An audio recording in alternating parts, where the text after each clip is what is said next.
When it comes to protecting a home, most people immediately think of weapons. But throughout history, the cleverest defences weren't always about swords, arrows or bullets. They were about preparation, traps and systems designed to outsmart intruders. From ancient civilizations to the resourceful families of World War II, people learned that a secure home was one where danger could be slowed, detected or discouraged long before it reached the door.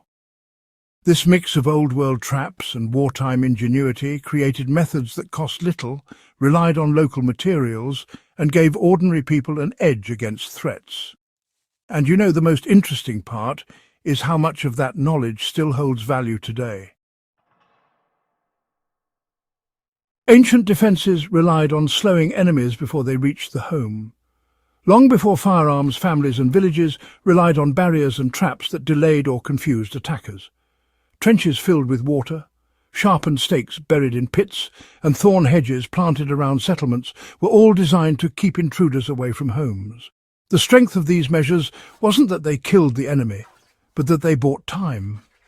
Even something as simple as scattering caltrops, small metal or wooden spikes, along common paths could cripple horses or force men to approach slowly. The lesson that carries forward is that slowing down a threat is just as important as stopping it outright. In practical terms, a person protecting their property could adopt the same logic by creating natural barriers.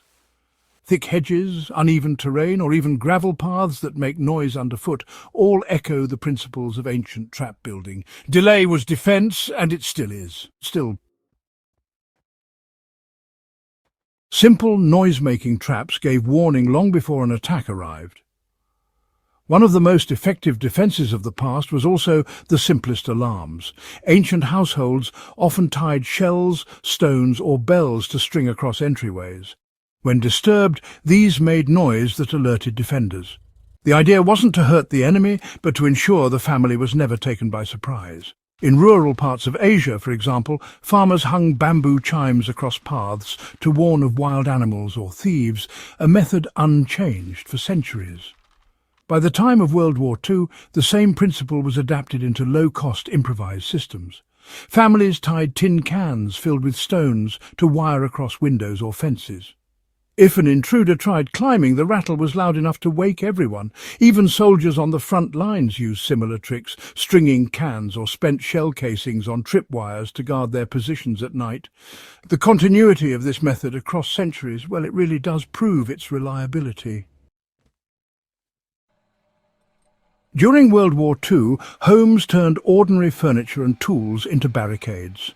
You know, during the Blitz in Britain and in occupied territories across Europe, homes were often targeted not just by bombs, but also by looters. Ammunition was scarce, and honestly, many households simply could not rely on firearms. So instead, people used their ingenuity and turned household items into barriers. Doors were reinforced with sandbags, stacked waist-high to absorb impact. Tables and wardrobes were pushed against entryways, creating choke points that would slow down intruders. Even staircases were deliberately blocked with heavy trunks, forcing attackers to stumble about in the dark. What all of this demonstrates is that real security doesn't always depend on weapons. It depends on how space is managed. For anyone today studying survival tactics, the takeaway is actually quite straightforward. Identify choke points in a home, such as narrow hallways or staircases, and consider how they could be reinforced quickly with whatever materials are available. Just as families in World War II adapted whatever they had on hand, the principle of turning environment into defence really does remain universal. Camouflage and deception, well, they kept families hidden in plain sight. Another defensive strategy that stretches from ancient times right into World War II was the use of camouflage. Ancient farmers protected grain stores by disguising them as piles of brush or hay. Villages built false fences or misleading paths to confuse raiders. Centuries later, World War II households did the same sort of thing, but on a larger scale. Entire windows were painted or covered with blackout curtains so that, from the air, bombers simply could not identify active homes. Some families even painted fake doors or bricked up visible entrances, creating the illusion of abandoned buildings that looters would overlook. The enduring value here is that deception can be as strong a defense as confrontation. A home that doesn't appear valuable or even occupied is much less likely to be targeted. For those studying these methods, the idea is to think not only about how to fight a threat, but how to make the threat avoid you entirely, just as families did during wartime, when survival demanded subtlety over force.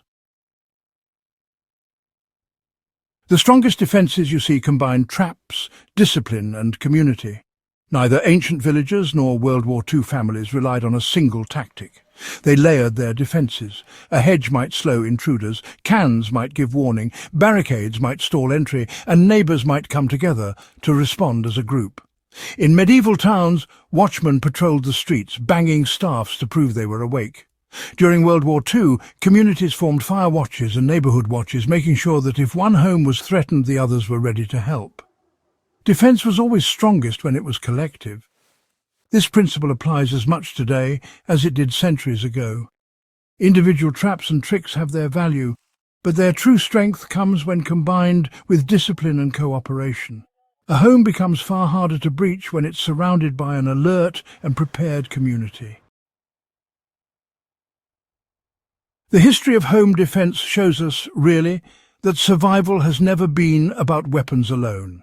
Ancient traps, noise alarms, camouflage, and World War II barricades all prove that creativity and preparation often matter more than firepower.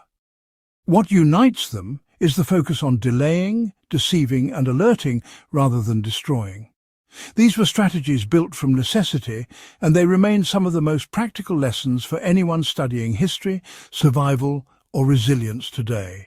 If you want to keep uncovering how past generations protected themselves with cleverness instead of firepower, stay connected with In the Beginning.